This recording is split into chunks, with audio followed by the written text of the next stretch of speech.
जय हिंद साथियों, नमस्कार। यदि आप सीटेट की तैयारी कर रहे हैं और सीटेट पेपर 1 आप देना चाह रहे हैं, तो ये वीडियो आपके लिए है। देखिए, ईवीएस जो बहुत बेहतरीन और बहुत स्कोरिंग सब्जेक्ट है, मन से अगर आपने ये पूरा कर लिया, वीडियो देख लिया, तो आपका ईवीएस में अधिक से अधिक स्कोर आएगा। कम से कम 25 प्लस तो आना ही आना है। क्यों? क्योंकि ये एनसीईआरटी क्लास 3 से लेकर के 5 तक की किताबों से बनाया गया है। आइए वीडियो स्टार्ट करते हैं। जो पहला आप देखेंगे, पहला टॉपिक है आपके उस एनसीईआरटी के क्लास 3 में स्कूल जाना और परिवहन के साधन। तो देखिए, आप पढ़ेंगे जब एनसीईआरटी क्लास 3 का किताब पढ़ेंगे, तो उसमें बांस और रस्सी के पुल का उपयोग बताया गया है। कहाँ होता है? आसाम में। असम जैसे वहाँ क्या दिक्कत है? जैसे बाढ़ बाढ़ प्रभावित क्षेत्र है, ठीक है ना? तो असम में हमेशा बाढ़ आते रहता है। यही कारण है कि इस क्षेत्रों में यह पुल लोग बनाते हैं। जैसे सुरक्षित माना जाता है। क्या करते हैं? बांस बांस का पुल बनाते हैं। बांस रस्सी से बांध करके उसी का पुल बनाते हैं, ताकि सुरक्षित रूप से पानी पार कर सकें हम। और बांस के खंभों पर ऊंचे बांस जो होता है, वो ऊंचाई पर बांस के खंभों को ऊंचाई पर ले जा करके और पुल का निर्माण किया जाता है, ताकि आने जाने में आसानी हो। तो बांस का पुल कहाँ बनता है? असम में। सवाल पूछा गया है प्रीवियस ईयर में, ध्यान रखिएगा। और ट्रॉली का प्रयोग कहाँ किया जाता है? लद्दाख में। क्यों? क्योंकि यह पहाड़ी इलाके होते हैं। खास करके जैसे जम्मू और कश्मीर में घाटी क्षेत्रों में ये ट्रॉली का उपयोग किया जाता है। किसके लिए? पार करने के लिए। सीमेंट का पुल, यह सामान्य और समतल क्षेत्रों में इसका उपयोग किया जाता है।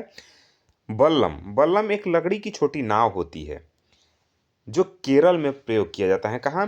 बल्लम केरल की पारंपरिक लकड़ी की नावें हैं, ठीक है ना? इन्हें चुंदन भी कहते हैं। क्या कहते हैं? चुंदन या बल्लम या फिर स्नेक बोट भी कहा जाता है। तो ध्यान रखिएगा, ठीक है ना? एक केरल केरल का एक प्रसिद्ध सर्प नौका दौड़ या बल्लम बल्लम काली में प्रयोग होती है, जहां वहां की संस्कृति का ये प्रतीक होता है। ऊंट गाड़ी का प्रयोग राजस्थान में होता है। थार रेगिस्तान में ऊंट गाड़ी परिवहन का काम करता है, और रेगिस्तान का जहाज इसीलिए ऊंटों को कहा जाता है। किसको? ऊंट को। आगे बढ़ते हैं। बैलगाड़ी का प्रयोग मैदानी इलाकों में किया जाता है, गांवों में किया जाता है। रास्ते पथरीले और आसान हैं। पहाड़ों में, उत्तराखंड जैसे पहाड़ी क्षेत्रों में दूर दराज के इलाकों में परिवहन के लिए अक्सर साझा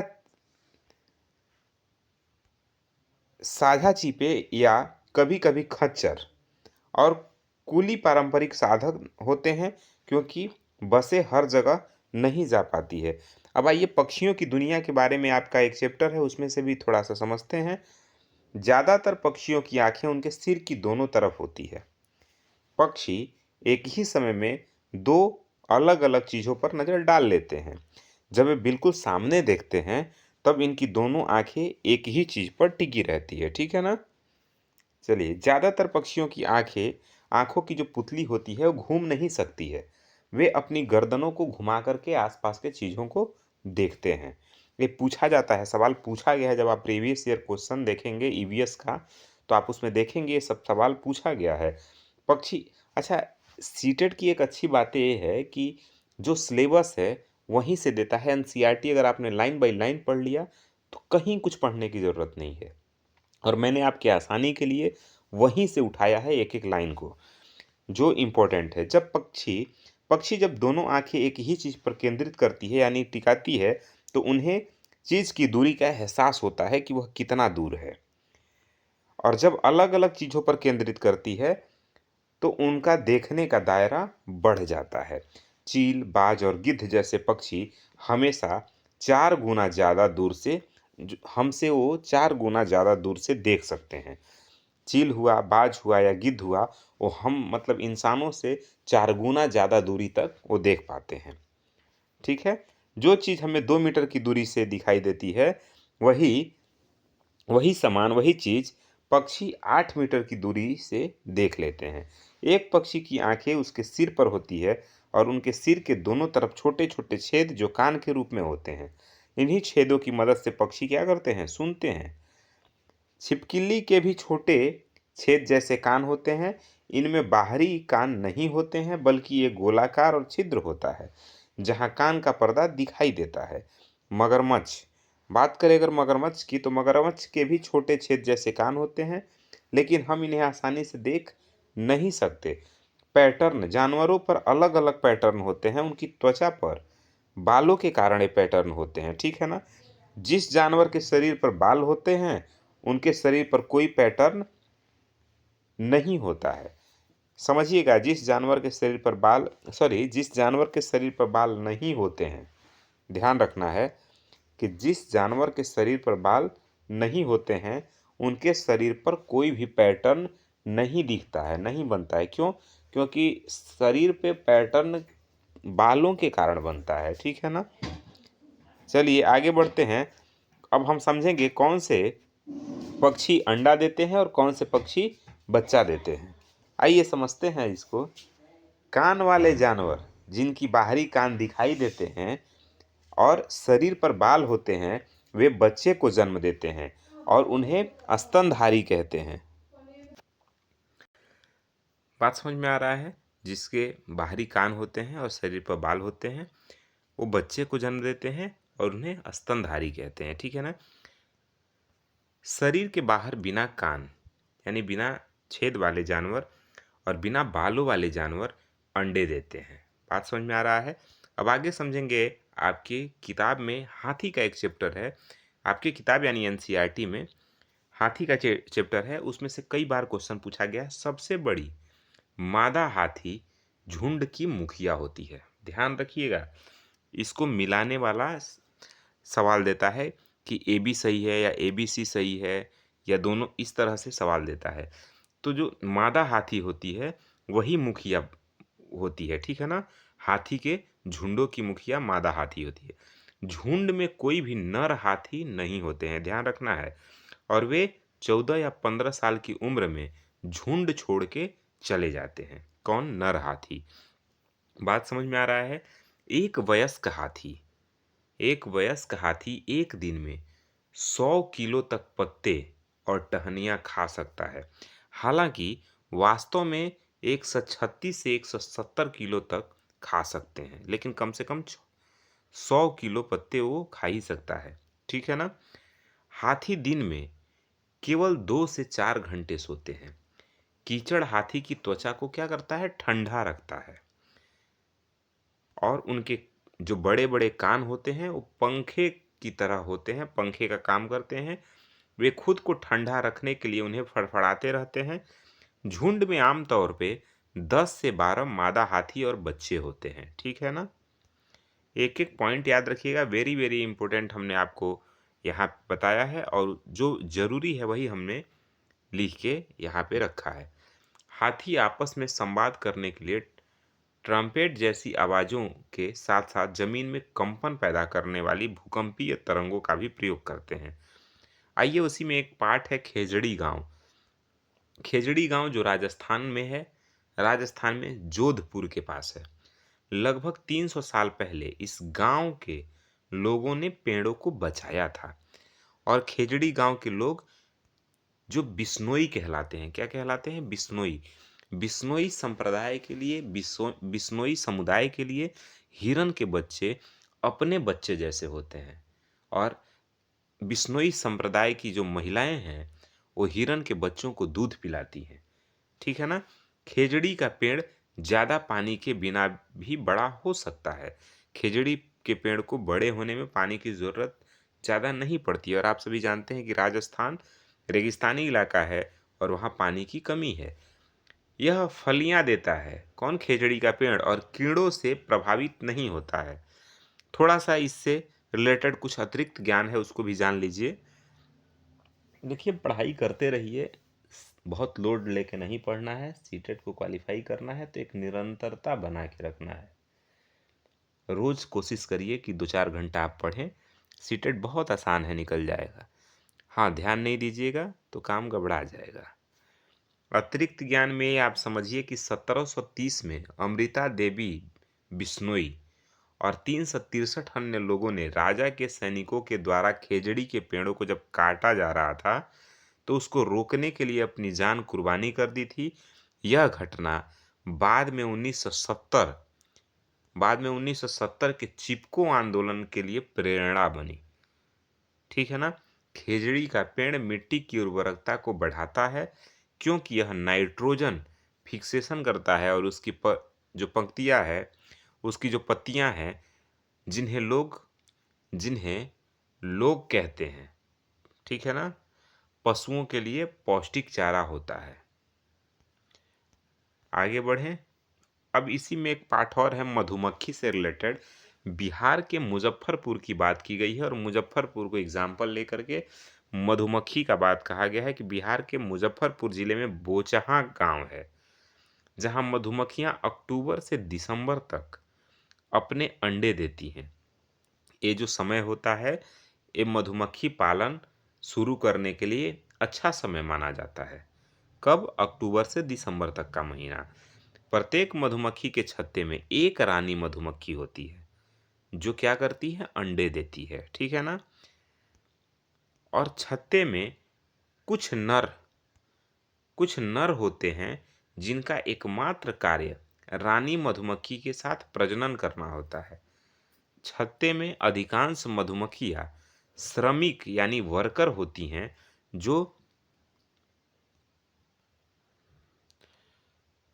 जो बांझ मादाएं होती हैं। ठीक है ना। और सभी काम करती हैं, जैसे छत्ता बनाना, ठीक है ना, लार्वा को लिखना या लार्वा को खिलाना, या अमृत इकट्ठा करना। अमृत मतलब जो फूलों से रसों निकाला जाता है, लार्वा लार्वा को खिलाना और अमृत को इकट्ठा करना, रस को इकट्ठा करना। इससे रिलेटेड कुछ अतिरिक्त बातें हैं, उसको भी जानते चलिए कि मुजफ्फरपुर अपने शाही लीची के लिए विश्व प्रसिद्ध है। और ठीक है ना, शाही लीची के लिए क्या है? प्रसिद्ध है। लीची के फूलों के पराग से बना शहद अपनी अनूठी सुगंध और स्वाद के लिए भी जाना जाता है। बात समझ में आ रहा है? चलिए आगे बढ़ते हैं। अब उसी में एक पाठ है कि ट्रेन कैसे कैसे गुजरती है। तो कच्छ के गुजरात में गांधी धाम से शुरू होती है। अच्छा, गुजरात का जो प्रसिद्ध खाना है वो है ढोकला चटनी। ठीक है ना, नींबू चावल मिठाई के साथ। मडगांव गोवा में है। गोवा से केरल तक के मार्ग में कुल 200 पुल और 92 सुरंगें हैं। कोझिकोड दक्षिण भारत में केरल राज्य में मालाबार तट पर एक शहर है। इसे कालीकट के नाम से भी जाना जाता है, जहाँ पे आप सभी जानते हैं और पढ़े होंगे कि 1498 में, कब? 1498 में वास्को डी गामा जब भारत आया तो वही कालीकट में उतरा था, जहाँ के राजा जमूरीन ने उसका स्वागत किया था। ठीक है ना।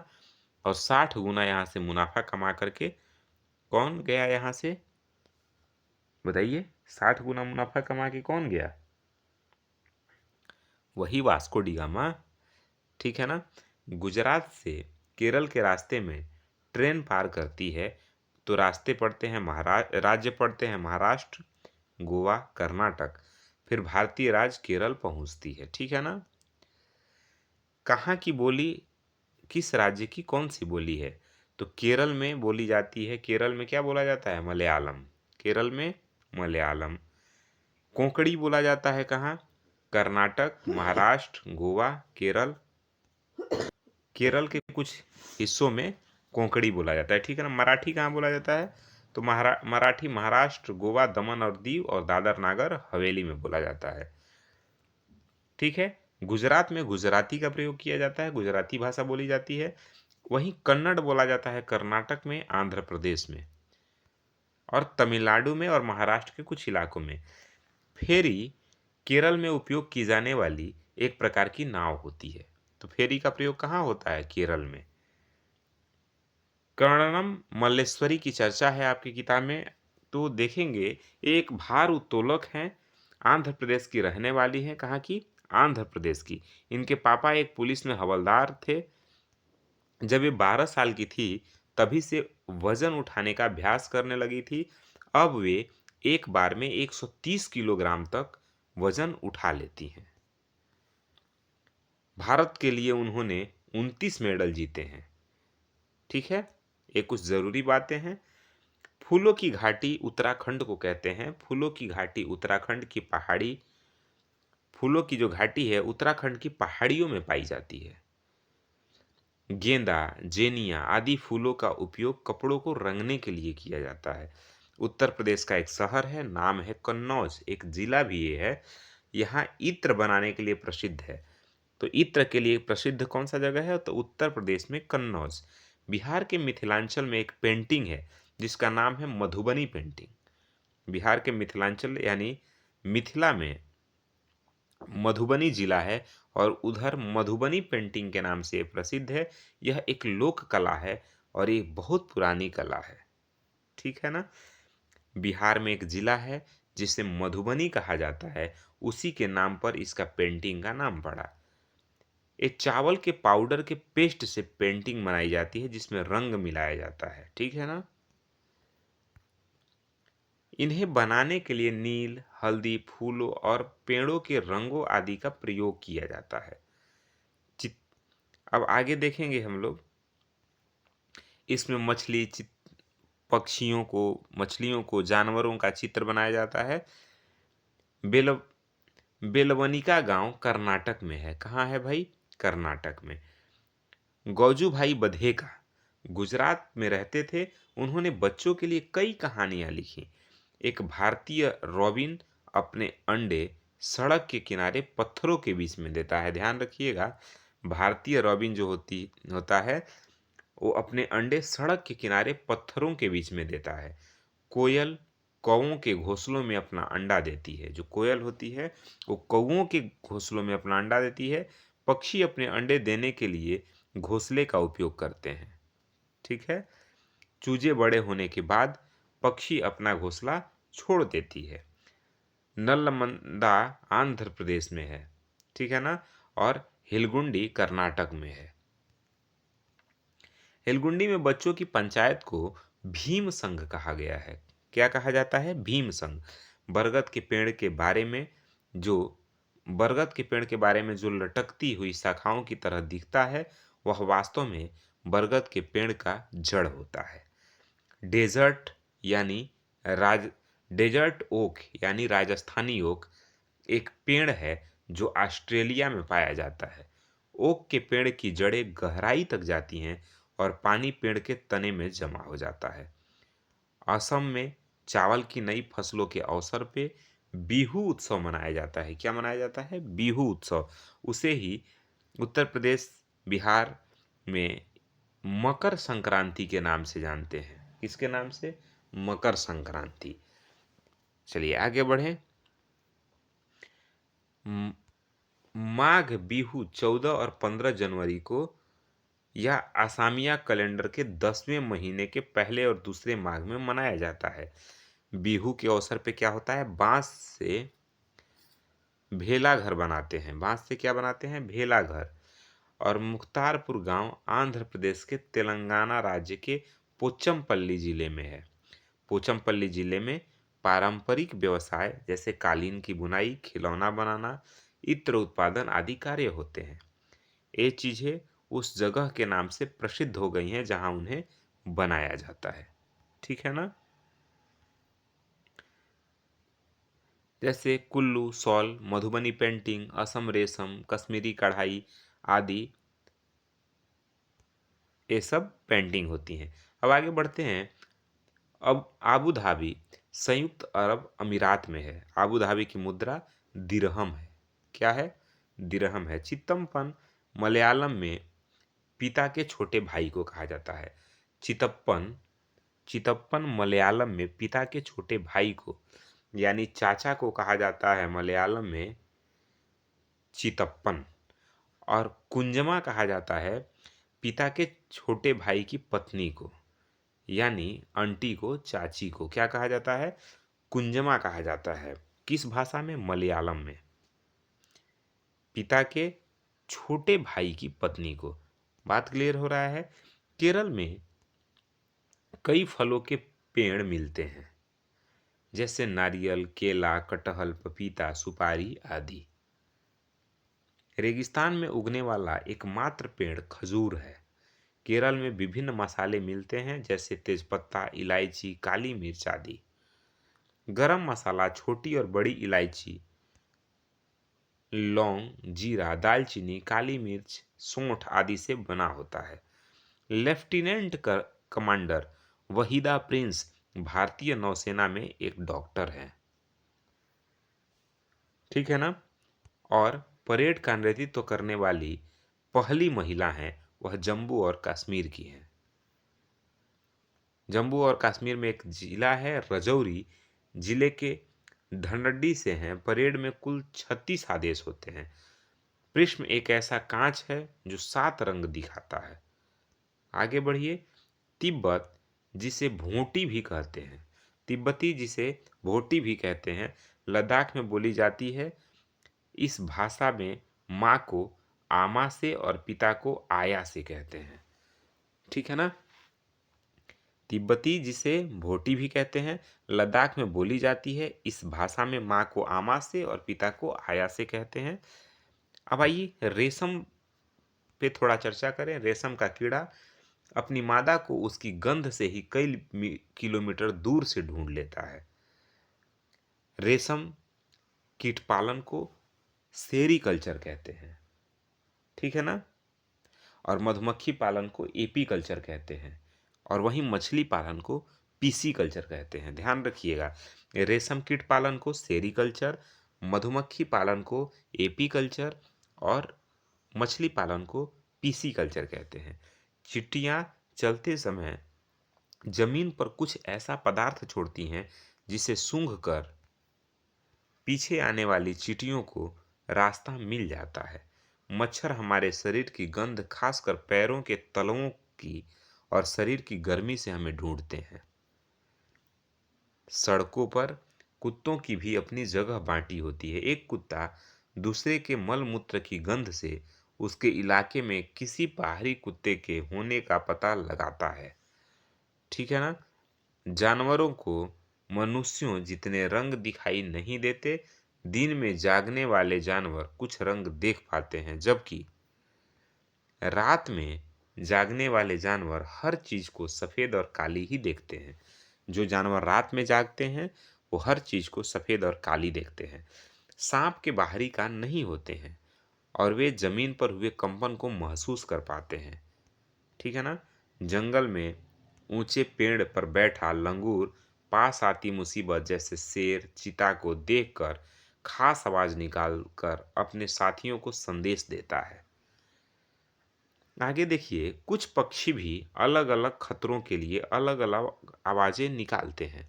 देखिए, जो कुछ भी मैंने लिखा है बहुत इंपॉर्टेंट है और ये एक एक चैप्टर से जरूरी जो है उन्हें ही छांट छांट करके लिखा गया है, जिसे देखा गया है, जो कई बार एग्जाम में पूछे गए हैं। मछलियां खतरे की चेतावनी एक दूसरे को बिजली तरंगों से देती हैं। ठीक है ना। कुछ जानवर तूफान या भूकंप आने से पहले अजीब हरकतें करने लगते हैं।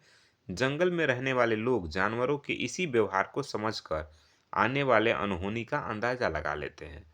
जैसे दिसंबर 2004 की सुनामी से पहले जानवरों के अजीब व्यवहार और चेतावनी भरी आवाज़ों को अंडमान की एक आदिवासी जाति ने समझा और इलाका खाली कर दिया, जिससे उसकी जान बच गई। ठीक है ना। डॉल्फिन भी अलग अलग आवाज़ें निकालकर एक दूसरे से बात करती है। वैज्ञानिकों का मानना है कि कई जानवरों की अपनी पूरी भाषा होती है। स्लॉथ भालू जैसे दिखते हैं पर वो भालू होते नहीं है। देखिएगा, वेरी वेरी इंपॉर्टेंट है, एग्जाम में पूछा गया है। जो स्लॉथ है वो भालू जैसा दिखता है पर वो भालू होता नहीं है।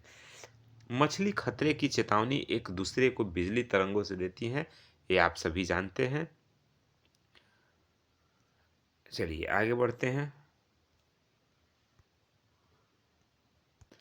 ये स्लॉथ भालू भालू जैसे दिखते तो हैं पर भालू होते नहीं हैं और ये लगभग 17 घंटे तक पेड़ों से उल्टे लटक कर सोते हैं।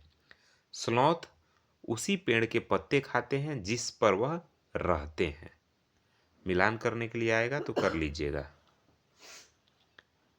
लगभग 40 साल के जम लगभग ये अपने 40 साल के जीवन में कौन स्लॉथ जो भालू जैसे दिखते हैं पर भालू होते नहीं हैं, वो अपने लगभग 40 साल के जीवन में मुश्किल से 8 पेड़ों पर ही जाते हैं। वे सप्ताह में 1 बार ही शौच के लिए पेड़ से नीचे उतरते हैं। ठीक है ना? कौन?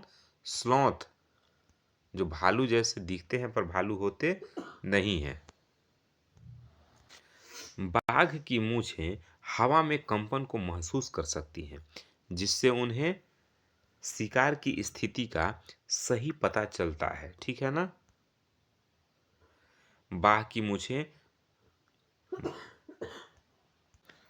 उन्हें अंधेरे में रास्ता खोजने में भी मदद करती है। ठीक है ना?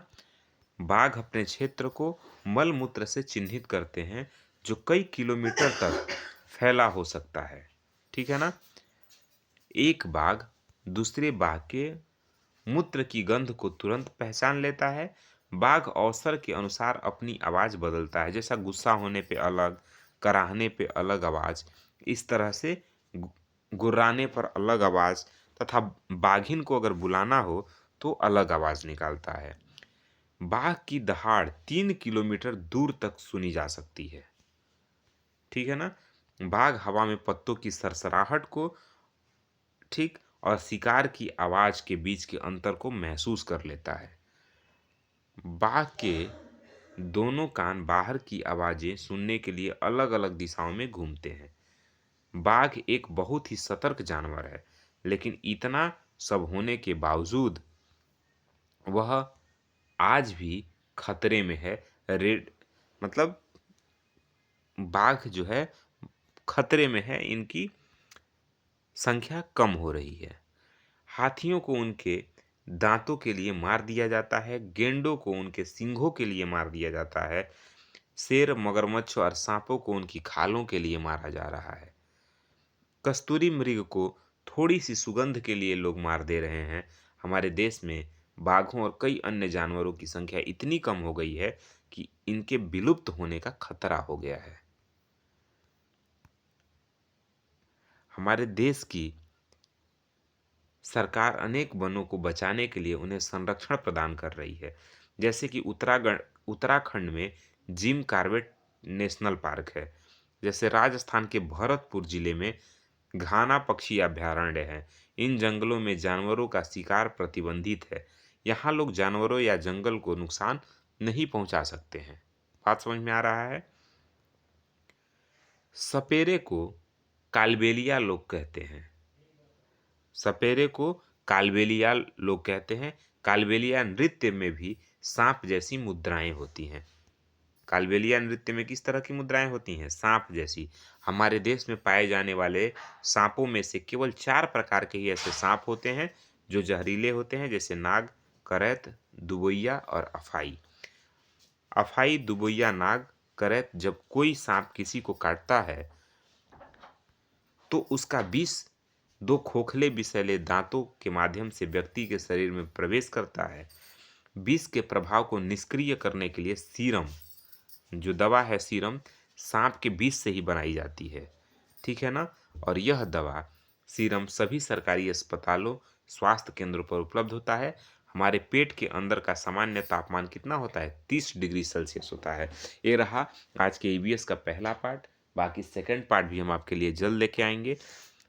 इसके लिए चैनल को सब्सक्राइब करिए, बिल्कुल कोई फी नहीं लगना है, फ्री में है। चैनल को सब्सक्राइब करना है, वीडियो पसंद आए लाइक शेयर करना है। मिलते हैं अगले वीडियो में, तब तक के लिए जय हिंद, बाय बाय, थैंक यू।